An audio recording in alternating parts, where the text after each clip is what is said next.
Hi, welcome back. Today we are going to read Chapter 4 of otherwise known as Sheila the Great. The last time we left Sheila, she was not happy about the spider in her bedroom or the loud noises Jennifer was making at night outside her window. Remember, Jennifer is the dog. So let's start. Chapter 4. The next day I met Mouse Ellis. She is also 10 and going into 5th grade.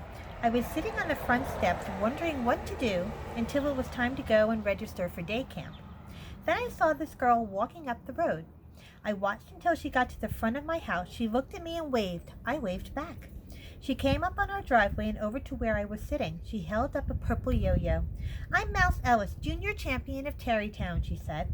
"I can do 11 different tricks without stopping. How many can you do?" "I never stopped to count," I told her.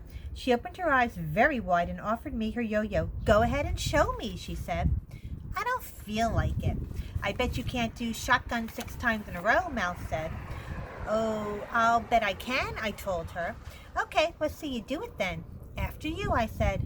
"Okay." Mouse wound up her yo-yo, held it close to her hip, and the next thing I knew, out it flew, right at me, 6 times in a row. "Very good," I said.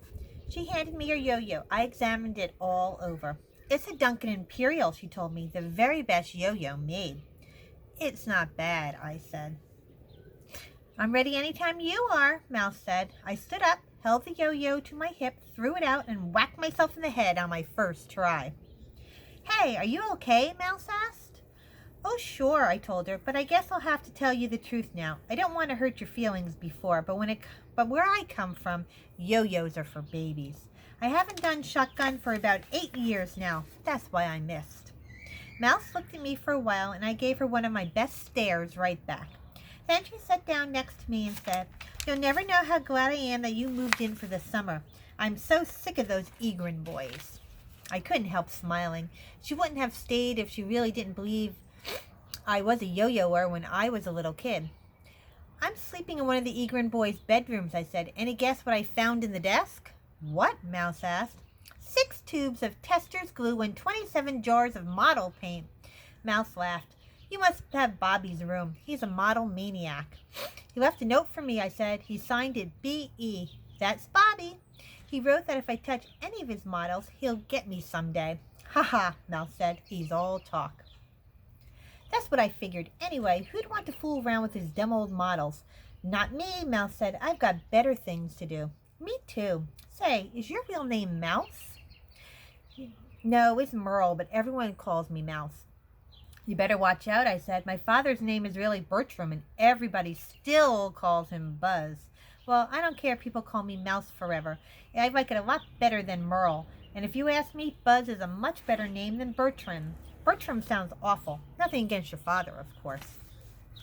"I didn't mean that I didn't like your nickname," I said, "as long as you like to be called Mouse. Personally, I think it's a very nice name. It's much better than Sheila."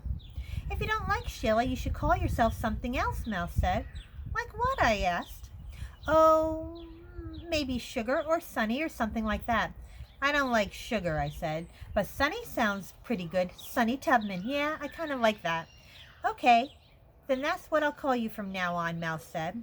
I told Mouse about Libby then and how she says mother and father and pretends to be very grown up. And Mouse told me about her little sister Betsy, who still wets the bed every night.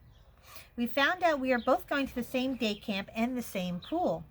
In a little while, Mouse stood up and started to yo-yo again, and I could see why she is junior champion in Tarrytown.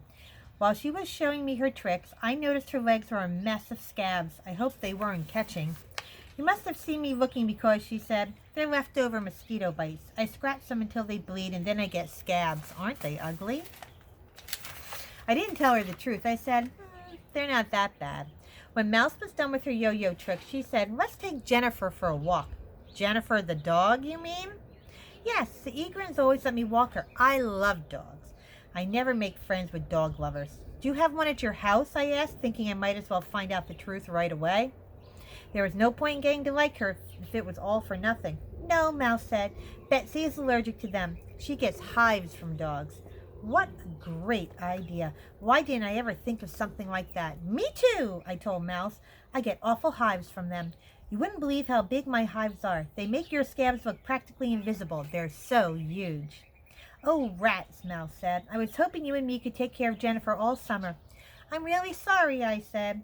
Oh, that's okay. I guess I'd rather have a girlfriend than a dog. I was very happy to hear that. We walked down the road to the house, to her house then. Mouse yo-yoed all the way. She was at the bottom of the hill, right around the corner from the swimming pool. Her little sister's out front dragging a candy box by a string. That's Betsy, Mouse said. She's 4. Why does she have a string around that box? She's walking her dog. That box is her dog? I asked. Yes, I told you how she gets highs from real ones, so that box is her pretend dog. She calls it Ooch. Betsy dragged Ooch over to us. Who are you? She asked me. I'm Sunny Tubman, I told her, trying out my new nickname. Oh, you don't look like a boy, Betsy said. She's not a boy, Mouse told her. Then how come her name is Sunny?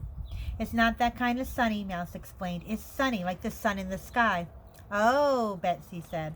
Sunny like a sunny day. That's it, Mouse said. My real name is Shelia, I said to Betsy. Maybe you should call me that. I didn't really think about Sunny sounding like Sunny. Maybe it wasn't such a good name after all. Betsy said, This is my dog Ooch. Want to pet him? Oh, sure. I reached over and tapped the candy box. Nice doggy, I said. Nice Ooch. Betsy picked up her box and held it to her ear. Then she put it back down and said, Ooch says he likes you, Sunny Shelia. He can always tell a person who really and truly loves dogs. I didn't say anything. I just smiled. Mrs. Ellis invited me to stay for lunch. I called home and Mom said I could.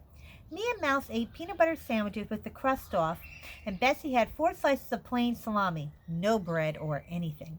She keeps Ooch on the table next to her, and every few minutes she makes believe she was feeding some of her salami to the box. Ooch loves salami, she told me. It's his favorite lunch. That afternoon, our mothers took us to the Cultural Arts Center to register for day camp. It is really a private school, but it doesn't look anything like one. It looked like an old house surrounded by lots and lots of big trees. I had never seen a school like that. Mouse told me that she doesn't go there. She goes to regular public school, but Bobby Egrin has been going there for years. That's because Bobby refused to do any of his work in public school. All he wanted to do was build models. And since the teachers wouldn't let him he used to get mad and make a lot of noise. So he was spending most of his time sitting on the bench outside the principal's office. At this school, he is allowed to build all kinds of things. Mouse says her mother told her Bobby is some kind of genius, but she doesn't believe it.